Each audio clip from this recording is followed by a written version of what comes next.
Hello बच्चों, कैसे हो आप सब लोग। उम्मीद करता हूँ बिल्कुल ठीक ठाक होंगे। मैं doctor Pawan Oberoi, former principal of Vidyottama girls PG college Khatauli district Muzaffarnagar. Student, जैसे कि आप सब जानते हैं कि मैंने ऑडिटिंग का जो आपका एमसीक्यूज का जो चैप्टर वाइज हमारा सब्जेक्ट चल रहा है, तो मैंने उसमें वो चैप्टर वाइज जो है आपका ऑडिटिंग का सब्जेक्ट खत्म कर दिया है। ठीक है, अब मैं आपको जो है डेली ऑडिटिंग के जो क्वेश्चन पेपर हुए हैं, क्योंकि सीसीएस यूनिवर्सिटी मेरठ में सन 2013 से क्वेश्चन पेपर हुए हैं। ठीक है, एमसीक्यू सीरीज में। उससे पहले डेस्क्रिप्टिव होते थे बीकॉम थर्ड ईयर में। तो मेरे पास सन 2013 से लेकर के सन 2020 तक के 8 ईयर के क्वेश्चन पेपर्स अवेलेबल हैं। और मैं अब आपसे डेली जो है ऑडिटिंग के 3-4 दिन मैं आपसे इन्हीं पर जो प्रीवियस ईयर में आए हुए क्वेश्चन है सीसीएस यूनिवर्सिटी मेरठ में उन पर डिस्कस करूंगा। ठीक है, और जो लोग यूपी टीजीटी और पीजीटी की तैयारी कर रहे हैं, जो भी टीचर्स हैं, तो उनको मैं ये सजेशन देना चाहूंगा कि ये तकरीबन 800-900 क्वेश्चंस हैं, तो वो इन क्वेश्चंस की अच्छे से स्टडी कर सकते हैं। ठीक है, चलिए स्टार्ट करते हैं सीसीएस यूनिवर्सिटी मेरठ का ऑडिटिंग का 2013 का question paper. Number first question है, एक कंपनी ने लाभ कमाया और लाभांश की घोषणा कर दी, परंतु रोकड़ की कमी से इसका भुगतान नहीं करना चाहती है। तो यदि पूछा जाए तो एक अंकेक्षक के रूप में आपका सुझाव होना चाहिए। तो ऑप्शन सी इसमें ठीक है। गै का मतलब सी, कि घोषणा के 30 दिन के अंदर लाभांश का भुगतान हो जाना चाहिए। ठीक है, ये हम डिविडेंड के चैप्टर में ये वाला हम क्वेश्चन कर चुके हैं कि घोषणा के 30 दिन के अंदर लाभांश का भुगतान हो जाना चाहिए। ठीक है स्टूडेंट्स, चलिए क्वेश्चन नंबर 2, कि कंपनी अधिनियम की किस धारा के अंतर्गत एक कंपनी को अपने अंशधारियों को लाभांश की घोषणा से पूर्व हारा आसानी डेप्रिसिएशन का आयोजन करना चाहिए। तो सही आंसर है ऑप्शन नंबर डी, 205। तो धारा जो है वो 205 है। ठीक है, क्वेश्चन नंबर 3, कि कंपनी अंकेक्षण के समय प्रबंधक अंकेक्षक को यह तर्क देते हैं कि मशीन बहुत अच्छी तरह अनुरक्षित है और यह बिल्कुल नए तरह की है, अतः इस पर हराश लगाने की आवश्यकता नहीं है। ठीक है, क्या अंकेक्षक को इसे, ये वाला क्वेश्चन भी मैंने आपको कराया है डेप्रिसिएशन के चैप्टर में, आप चाहें तो देख सकते हैं। तो ऑप्शन नंबर सी करेक्ट है कि उसको अस्वीकृत कर देना चाहिए। ठीक है, क्वेश्चन नंबर 4, निम्नलिखित में से किस दशा में कंपनी लाभांश का भुगतान नहीं किया जा सकता है। तो ऑप्शन नंबर ए ठीक है। ठीक है, क्या मतलब ए, कि पूंजी कैपिटल। ठीक, क्वेश्चन नंबर 5, लाभांश की अदत्त राशि पर डैश की दर से ब्याज दिया जाता है। ठीक है, तो सही आंसर है आपका ऑप्शन नंबर ए, 18%। ठीक है, चलिए क्वेश्चन नंबर है आपका 6, यदि एक अंकेक्षक ने कंपनी की धनराशि का दुरुपयोग किया है तो उसे उत्तरदायी ठहराया जा सकता है। तो ऑप्शन नंबर सी करेक्ट है, सापराध दायित्व के लिए। ठीक है, क्वेश्चन नंबर 7, यदि एक अंकेक्षक कंपनियों की बहियों यानी कि बुक्स में जालसाजी के लिए दोषी पाया जाता है तो उसका दायित्व होगा सापराध। ठीक है, ऑप्शन नंबर ए करेक्ट है। क्वेश्चन नंबर 8, अंकेक्षण का कार्य आरंभ करने से पूर्व कंपनी अंकेक्षक को चाहिए कि वह, देखिए ये वाला क्वेश्चन भी मैंने आपको कराया हुआ है, उस चैप्टर में है कि ऑप्शन नंबर ए नियुक्ति संबंधी भी जांच कर लेनी चाहिए, और ऑप्शन नंबर बी की जो वैधानिक प्रलेख है, जो स्टैट्यूटरी डॉक्यूमेंट है, उनकी भी इंस्पेक्शन कर लेना चाहिए, इन्वेस्टिगेशन कर लेनी चाहिए, और जो सी है प्रीवियस ईयर की जो ऑडिट रिपोर्ट है उसकी भी स्टडी कर लेनी चाहिए। ठीक है, ऑप्शन नंबर डी करेक्ट है। चलिए क्वेश्चन नंबर 9 है, एक सरकारी कंपनी का अंकेक्षक अपनी रिपोर्ट देता है। देखिए ये भी आया हुआ क्वेश्चन है, मैंने आपको चैप्टर में बताया है। तो ऑप्शन नंबर बी करेक्ट है, कैग को ठीक है, जिसकी नियुक्ति कौन करते हैं? हमारे भारत के महामहिम राष्ट्रपति जी, ठीक है, कैग, ठीक है। चलिए क्वेश्चन नंबर 10, अपनी रिपोर्ट में कंपनी अंकेक्षक बताता है, तो क्या बताता है? ऑप्शन नंबर सी करेक्ट है कि बिजनेस की सही और उचित स्थिति, ठीक है। क्वेश्चन नंबर 11, कंपनी यानी कि जो अंकेक्षक रिपोर्ट है वो आदेश कब से प्रभावी हुआ? तो ऑप्शन नंबर ए करेक्ट है, 1 जुलाई 2003 से। क्वेश्चन नंबर 12, अनुरूपता अंकेक्षण हिस्सा है, किसका है? ऑप्शन नंबर बी, चालू अंकेक्षण का, ठीक है। क्वेश्चन नंबर 13, लागत अंकेक्षण रिपोर्ट दी जाती है, तो जो लागत अंकेक्षण रिपोर्ट दी जाती है तो वो दी जाती है संबंधित वित्तीय वर्ष की समाप्ति के 180 दिनों के अंदर, ठीक है। देखिए सेम लैंग्वेज में आपको ये क्वेश्चंस मिलेंगे जो मैंने आपको चैप्टर्स में कराए हैं, सेम लैंग्वेज में आपको क्वेश्चंस मिलेंगे, ठीक है ना। ऑप्शन नंबर बी करेक्ट है। क्वेश्चन नंबर 14, कर अंकेक्षण आयकर अधिनियम की किस धारा के अंतर्गत अनिवार्य होता है? तो ऑप्शन नंबर बी करेक्ट है, 44 A B. Question number 15, company अंकेक्षक के पारिश्रमिक का वर्णन कंपनी अधिनियम की किस धारा के अंतर्गत किया गया है?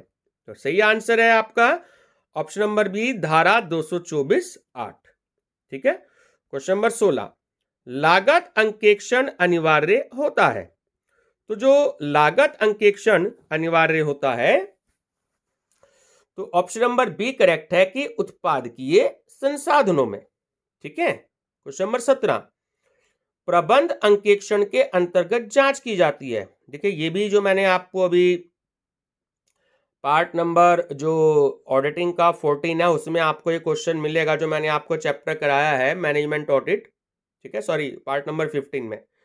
तो सही आंसर है ऑप्शन नंबर सी, उच्च अधिकारियों के कार्य की। क्वेश्चन नंबर 18, प्रत्येक व्यवसाय के लिए लेखाकर्म होता है, तो सही आंसर है ऑप्शन नंबर सी, आवश्यकता। क्वेश्चन नंबर 19, एक प्राप्ति आयगत प्राप्ति है, क्योंकि ऑप्शन नंबर बी करेक्ट है, यह व्यवसाय के संचालन क्रिया से संबंधित है। क्वेश्चन नंबर 20, एक प्राप्ति पूंजीगत प्राप्ति है, ठीक है, ऑप्शन सी करेक्ट है, क्योंकि यह स्थायी संपत्ति से संबंधित है। क्वेश्चन नंबर 21, एक हानि पूंजीगत हानि है, क्योंकि ऑप्शन नंबर सी करेक्ट है कि यह स्थायी संपत्ति से संबंधित है, ठीक है। क्वेश्चन नंबर 22, निम्नलिखित में से कौन सा अंकेक्षण का लाभ नहीं है? तो ऑप्शन नंबर सी करेक्ट है, लागत भार कम करता है, ठीक है। क्वेश्चन नंबर 23, निम्नलिखित में से क्या अंकेक्षण प्रक्रिया का हिस्सा नहीं है? तो ऑप्शन नंबर ए करेक्ट है, आर्थिक चिट्ठा एवं लाभ हानि खाता तैयार करना, ठीक।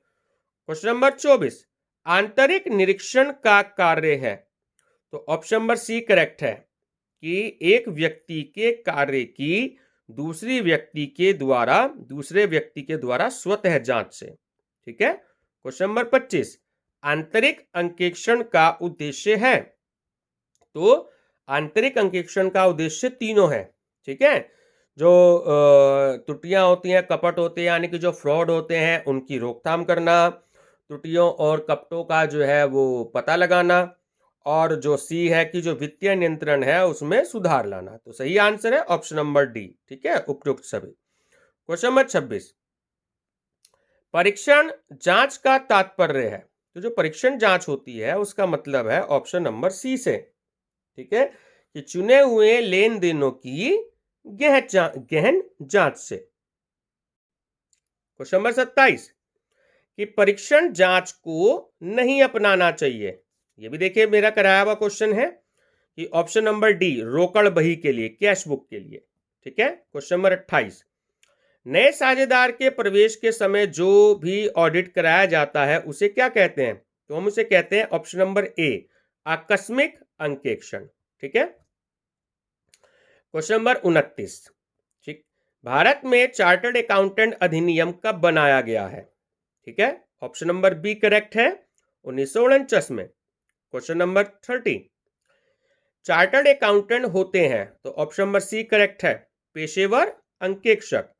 क्वेश्चन नंबर 31, आंतरिक नियंत्रण सिस्टम में कमजोरी, कपट एवं गलतियों की जोखिम है, यानी जो जोखिम है ऑप्शन नंबर सी करेक्ट है, वो बढ़ाती है। क्वेश्चन नंबर 32, स्वतंत्र अंकेक्षक की तुलना में आंतरिक अंकेक्षक सामान्यतः संबंधित हैं, तो सही आंसर है ऑप्शन नंबर बी, आंतरिक नियंत्रण से। क्वेश्चन नंबर 33, आंतरिक अंकेक्षण की सर्वोत्तम रूप में व्याख्या की जा सकती है, तो ऑप्शन नंबर डी करेक्ट है, एक आंतरिक नियंत्रण कार्य। ठीक है। क्वेश्चन नंबर 34, कि आंतरिक अंकेक्षण रिपोर्ट के प्रारूप को संबंधित विभाग प्रमुख से चर्चा करने का उद्देश्य होता है।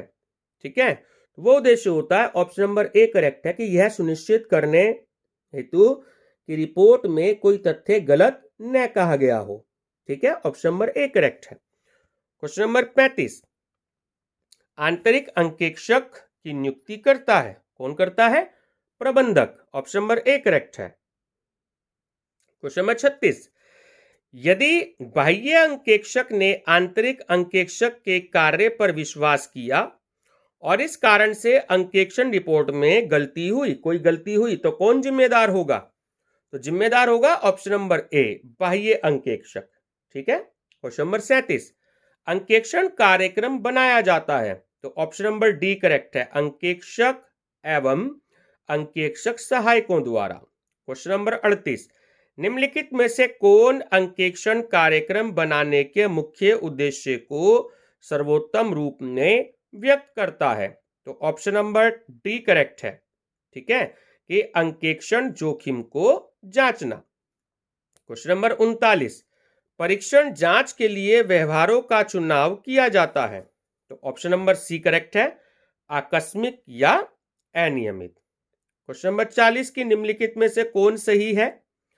तो ऑप्शन नंबर बी करेक्ट है, कि प्रमाणन अंकेक्षण की रीढ़ की हड्डी है। ठीक है, प्रमाणन अंकेक्षण की रीढ़ की हड्डी है। बहुत इंपॉर्टेंट लाइन है, आपको ध्यान रखनी है।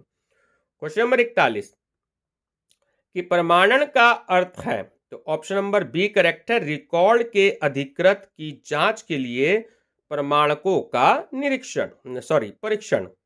क्वेश्चन नंबर 42, कि प्रमाणक में होना चाहिए, तो ऑप्शन नंबर डी करेक्ट है, कि तीनों ही, डेट भी होनी चाहिए, अमाउंट भी होना चाहिए, साइन भी होने चाहिए। ठीक है, ऑप्शन नंबर डी करेक्ट है, उपयुक्त सभी। क्वेश्चन नंबर 43, कि न मांगी गई मजदूरी की दशा में अंकेक्षक को यह जांच करनी चाहिए कि क्या, ऑप्शन नंबर ए करेक्ट है, कि राशि अलग बैंक खाते में जमा कर दी गई है। क्वेश्चन नंबर 44, कि कार्यालय टेलीफोन का घरेलू उपयोग डैश है, ऑप्शन नंबर सी करेक्ट है, सुविधा का गबन। क्वेश्चन नंबर 45, निम्नलिखित में से कौन सही संपत्ति है? तो ऑप्शन नंबर ए करेक्ट है, कोयले की खान। क्वेश्चन नंबर 46, ह्रास का आयोजन करना, ऑप्शन नंबर बी करेक्ट है, अनिवार्य है। क्वेश्चन नंबर 47, उद्धत मूल्य संबंधित होता है, जो उद्धत मूल्य होता है संबंधित, वो होता है ऑप्शन नंबर बी, शेयर से संबंधित होता है। ठीक है। क्वेश्चन नंबर 48, अवशिष्ट मूल्य संबंधित होता है, यानी कि जो ये आपकी स्क्रैप वैल्यू होती है, तो वो होती है ऑप्शन नंबर ए से, प्लांट और मशीनरी से। ठीक है। क्वेश्चन नंबर 49, मूल्यांकन के उच्चतम मूल्य पहले निर्गमन विधि का प्रयोग होता है। ठीक है, तो ऑप्शन नंबर बी करेक्ट है, कि जब सामग्री का मूल्य घट रहा हो। ठीक है, ऑप्शन नंबर बी करेक्ट है। क्वेश्चन नंबर 50, ह्रास चार्ज किया जाता है, तो ऑप्शन नंबर ए करेक्ट है, केवल स्थायी संपत्तियों पर, जो फिक्स एसेट्स होती हैं, केवल उसी पर जो है वो डेप्रिसिएशन चार्ज किया जाता है। ठीक है। क्वेश्चन नंबर 51, शोधन कोष बनाया जाता है, तो शोधन कोष जो बनाया जाता है वो ऑप्शन नंबर ए करेक्ट है, विशेष उद्देश्य के लिए। ठीक है। क्वेश्चन नंबर 52, गैर व्यापारिक संस्थाएं तैयार करती हैं। जो गैर व्यापारिक संस्थाएं होती है, जो नॉन ट्रेडिंग ऑर्गेनाइजेशंस होते हैं, वो तैयार करते हैं ऑप्शन नंबर बी, आय व्यय खाता, इनकम एक्सपेंडिचर अकाउंट। ठीक है। क्वेश्चन नंबर 53, सत्यापन का तात्पर्य है। तो सत्यापन का तात्पर्य होता है ऑप्शन नंबर सी, संपत्तियों की भौतिक विद्यमानता और मूल्यांकन की जांच से। क्वेश्चन नंबर 44, कि निम्नलिखित में से कौन सा विवरण ठीक है। ठीक है, तो देखिए दोनों दे रखे हैं आपको, तो ऑप्शन नंबर ए करेक्ट है कि मूल्यांकन सत्यापन का एक अंग है। क्वेश्चन नंबर 55, अंकेक्षक मूल्यांकन करता नहीं है, यह कथन कहा गया था। ठीक है, देखिए वही सेम टू सेम क्वेश्चन है जो मैंने आपको 15 पार्ट में करवाया, important questions on MCQs on auditing. ठीक है, सारे सेम लैंग्वेज में मिल रहे हैं आपको। तो सही है आपका option number A, Kingston cotton mills मामले में। ठीक है। क्वेश्चन नंबर 56, चल संपत्तियों का मूल्यांकन किया जाता है। ठीक, तो बताया मैंने आपको option number C, cost price और मार्केट प्राइस जो दोनों में कम हो। क्वेश्चन नंबर 57, हस्तस्थ विनियोग जो का सत्यापन करना चाहिए। तो ऑप्शन नंबर सी करेक्ट है, प्रतिभूतियों के निरीक्षण से। क्वेश्चन नंबर 58, अंकेक्षण कार्यक्रम होना चाहिए। तो देखिए तीनों ही ठीक है, लोचदार भी होना चाहिए, फ्लेक्सिबल भी होना चाहिए, क्लियर भी होना चाहिए और वाइड भी होना चाहिए। ठीक है, उपयुक्त सभी, ऑप्शन नंबर डी करेक्ट है। क्वेश्चन नंबर 59, की अंकेक्षण साक्ष्य करता है, क्या करता है। ऑप्शन नंबर डी करेक्ट है कि अंकेक्षण साक्ष्य की विश्वसनीयता उसके स्रोत और प्रकृति से प्रभावित। ठीक है। क्वेश्चन नंबर 60, अंकेक्षक को डैश अंकेक्षण साक्ष्य प्राप्त करने होते हैं। तो ऑप्शन नंबर डी करेक्ट है, पर्याप्त एवं उचित। क्वेश्चन नंबर 61, वित्तीय प्रपत्रों के अंकेक्षण के दौरान बनाए गए अंकेक्षण कार्यपत्र हैं। तो ऑप्शन नंबर सी करेक्ट है कि अंकेक्षक द्वारा अपने पास रखे जाते हैं। ठीक है। क्वेश्चन नंबर 62, अंकेक्षक रिपोर्ट देगा, किसको देगा। ऑप्शन नंबर डी, नियुक्त करने वाली अथॉरिटी को, यानी कि जिसने उसको नियुक्त किया है। क्वेश्चन नंबर 63, जब अंकेक्षक को अंकेक्षण संबंधी जानकारी के संबंध में कोई भी संशय, यानी कि जो रिजर्वेशन या आपत्ति ना हो, तो अंकेक्षक देगा। तो ऑप्शन नंबर सी करेक्ट है कि बिना शर्त राय। ठीक है। क्वेश्चन नंबर 64, क्या प्रबंधन बाह्य अंकेक्षक के कार्यक्षेत्र को सीमित कर सकता है। तो ऑप्शन नंबर बी करेक्ट है, नहीं। क्वेश्चन नंबर 65, प्रत्यक्ष पुष्टि प्रक्रिया लागू की जा सकती है। तो ऑप्शन नंबर सी करेक्ट है, दोनों के लिए, यानी लेनदार के लिए भी और देनदार के लिए भी। ठीक है। क्वेश्चन नंबर 66, लापरवाही के लिए दायित्व है। तो ऑप्शन नंबर बी करेक्ट है, दीवानी दायित्व। क्वेश्चन नंबर 67, चिट्ठे की सही सूचना अंशधारियों को नहीं देना है। ऑप्शन नंबर ए करेक्ट है, दीवानी दायित्व। क्वेश्चन नंबर 68, सहायकों की लापरवाही का दायित्व होता है। तो ऑप्शन नंबर ए करेक्ट है, अंकेक्षक का। क्वेश्चन नंबर 69, अंकेक्षक द्वारा प्रमाणकों को नष्ट करना है। ठीक है, ऑप्शन नंबर बी करेक्ट है, सापराध दायित्व। क्वेश्चन नंबर 70, एक चार्टर्ड अकाउंटेंट ने काम प्राप्त करने के लिए एक गश्ती पत्र भेजा, क्या उत्तरदायी होगा। ठीक है, क्या वह उत्तरदायी होगा। तो ऑप्शन नंबर डी करेक्ट है, व्यवसायिक दुराचार के लिए। ठीक है। क्वेश्चन नंबर 71, कि चार्टर्ड अकाउंटेंट एक्ट 1949 के अधीन एक अंकेक्षक को उत्तरदायी ठहराया जा सकता है। तो ऑप्शन नंबर सी करेक्ट है, व्यवसायिक दुराचार के लिए। ठीक है। क्वेश्चन नंबर है आपका 72, कि अंकेक्षक को सह अपराध दायित्व के लिए उत्तरदायी ठहराया जा सकता है। तो ऑप्शन नंबर सी करेक्ट है, कानूनी प्रावधानों के विरुद्ध अपराध करने पर। क्वेश्चन नंबर 73, निम्नलिखित में से किस मामले में निर्णय लिया गया कि स्टॉक ज्ञात करना अंकेक्षक का कर्तव्य नहीं है। देखिए ये भी कराया हुआ क्वेश्चन है। ऑप्शन नंबर सी करेक्ट है, किंगस्टन कॉटन मिल्स के मामले में। ठीक है। क्वेश्चन नंबर 74, बिना पारिश्रमिक के अंकेक्षक का दायित्व होता है। ऑप्शन नंबर सी करेक्ट है, सामान्य अंकेक्षक के दायित्व की तरह। क्वेश्चन नंबर 75, अंकेक्षण साक्ष्य के अभाव में अंकेक्षक देगा, क्या देगा? ऑप्शन नंबर ए शर्त युक्त राय। क्वेश्चन नंबर 76, साज सज्जा का तात्पर्य है। ऑप्शन नंबर डी करेक्ट है, संपत्तियों के अधिमूल्यन से। क्वेश्चन नंबर 77, अनुसंधान किया जाता है, ठीक है, ऑप्शन नंबर सी करेक्ट है, आवश्यकता अनुसार। क्वेश्चन नंबर 78, अनुसंधान प्रारंभ होता है। ऑप्शन नंबर बी करेक्ट है, जब अंकेक्षण समाप्त होता है।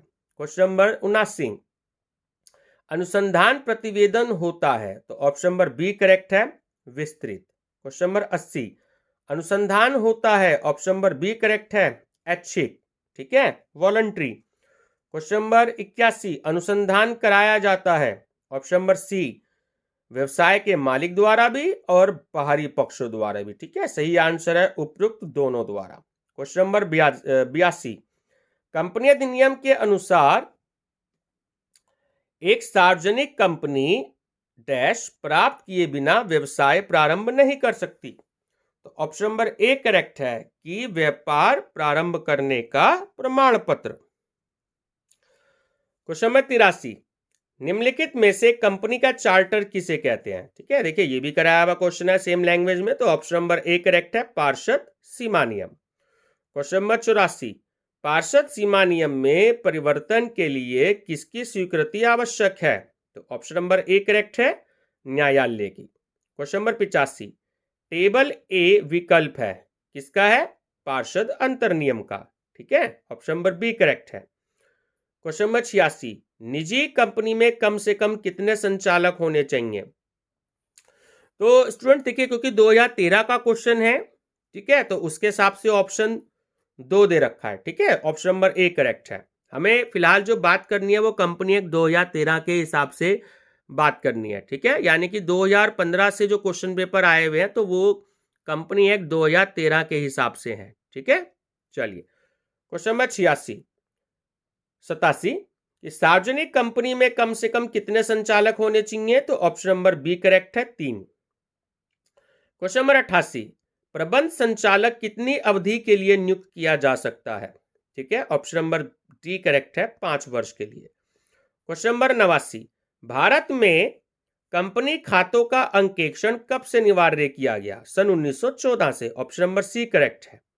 Question number 90, Reliance company limited के लिए अंकेक्षण है, तो ऑप्शन नंबर ए करेक्ट है, आवश्यकता, ठीक है। क्वेश्चन नंबर 91, कंपनी अधिनियम 1956 की धारा 100 संबंधित है। अब ये क्वेश्चन का वैसे कोई फायदा नहीं है क्योंकि कंपनी एक्ट 2013 है, ठीक है, तो बहुत सारी धाराएं भी खत्म हो चुकी है कंपनी एक्ट 2013 में, तो जो पुराने क्वेश्चन हो तो आप उस पर ध्यान ना दें, 1-2 क्वेश्चन इसमें पुराने भी हैं, ठीक है। तो अगर हम उसी हिसाब से बात करें तो ऑप्शन ए करेक्ट है, 2013 के हिसाब से कि अंश पूंजी में कमी। क्वेश्चन नंबर 92, एक कंपनी के प्रथम अंकेक्षक की नियुक्ति की जाती है, तो ऑप्शन नंबर डी करेक्ट है, संचालक मंडल के द्वारा, ठीक। क्वेश्चन नंबर 13, कंपनी अंकेक्षक की नियुक्ति किस धारा के अंतर्गत होती है? तो ऑप्शन नंबर ए करेक्ट है, धारा 224। क्वेश्चन नंबर 94, कंपनी के वैधानिक अंकेक्षण के लिए कार्यक्षेत्र निर्धारित किया जाता है, तो ऑप्शन नंबर डी करेक्ट है, कानून के द्वारा, ठीक है। क्वेश्चन नंबर 95, अंकेक्षक द्वारा त्याग पत्र दिए जाने की स्थिति में पद रिक्त की दशा में रिक्ति को कंपनी द्वारा भरा जा सकता है, केवल ऑप्शन नंबर सी करेक्ट है, सामान्य सभा में, ठीक है। क्वेश्चन नंबर 96, कंपनी का विशेष अंकेक्षण कौन कराता है? तो ऑप्शन नंबर सी करेक्ट है, केंद्रीय सरकार द्वारा कराया जाता है। क्वेश्चन नंबर 97, अनिवार्य संचय बनाए जाने चाहिए, जो पुराना क्वेश्चन है कंपनी अधिनियम 1956 के अनुसार, लेकिन अब है कंपनी अधिनियम 2013 के अनुसार, ठीक है, तो आप इसे करेक्ट कर लीजिएगा। क्वेश्चन नंबर 98, अदत्त याचना पर कंपनी द्वारा लिए जाने वाले ब्याज की दर है, ऑप्शन नंबर ए करेक्ट है, 5%, ठीक है। क्वेश्चन नंबर 99, बोनस अंशों का निर्गमन किया जाता है, ऑप्शन नंबर ए करेक्ट है। कि बिना प्रतिफल, ठीक है। और लास्ट क्वेश्चन है क्वेश्चन नंबर 100, लाभांश दिया जाता है, तो ऑप्शन नंबर बी करेक्ट है, रजिस्टर्ड अंशधारियों को, ठीक है। तो स्टूडेंट्स ये जो आपका क्वेश्चन पेपर था ये सीसीएस यूनिवर्सिटी मेरठ का 2013 का मेन पेपर था, ठीक है। इसमें 4-5 क्वेश्चन जो है वो कंपनी एक्ट 1956 के हिसाब से हैं, उन्हें आपको ध्यान में नहीं रखना, वो 2013 के हिसाब से रखना है। मैं जो भी कोई 2013 के हिसाब से है आपको क्वेश्चंस करा भी रहा हूँ, और जो मैंने कॉर्पोरेट अकाउंटिंग शुरू कर रखा है सब्जेक्ट, तो उसमें मैंने चैप्टर नंबर 1 और चैप्टर नंबर 2 कराया है, शेयर्स का और रिडेम्पशन ऑफ प्रेफरेंस शेयर्स का। तो आप उस वीडियो को भी देख सकते हैं मेरा channel study with doctor Pawan Oberoi को सब्सक्राइब करके, ठीक है। तो आपको जो ध्यान रखना है वो कंपनी एक्ट 2013 के हिसाब से करना। और एक बात आप ध्यान रखेंगे कि चौधरी चरण सिंह यूनिवर्सिटी में जितने भी क्वेश्चन पेपर मैं आपको दूंगा या आप स्टडी करेंगे कहीं से भी, तो जो सन 2015 में आए हुए पेपर यानी कि मार्च अप्रैल मई के 2015 में आए हुए हैं, उनमें जो आंसर्स मिलेंगे वो आपको कंपनी एक्ट 2013 के हिसाब से मिलेंगे, ठीक है। क्योंकि 1 अप्रैल 2014 से वो लागू हुआ था, तो 2015 में पेपर हुआ था, तो उसके हिसाब से वो 2013 के हिसाब से कंपनी अधिनियम के हिसाब से लागू होंगे, ठीक है स्टूडेंट्स।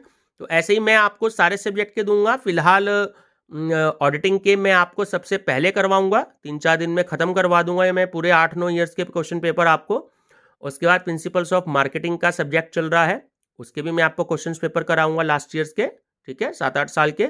और कॉर्पोरेट अकाउंटिंग के भी मैं आपको कराऊंगा, ठीक है। ई कॉमर्स जो नया सब्जेक्ट है, मैनेजमेंट अकाउंटिंग और इकोनॉमिक्स लॉ के मैं आपको क्वेश्चन बैंक अवेलेबल करवाऊंगा, ठीक है स्टूडेंट्स। चलिए वीडियो पसंद आई हो तो लाइक शेयर सब्सक्राइब जरूर करिएगा। Thank you students.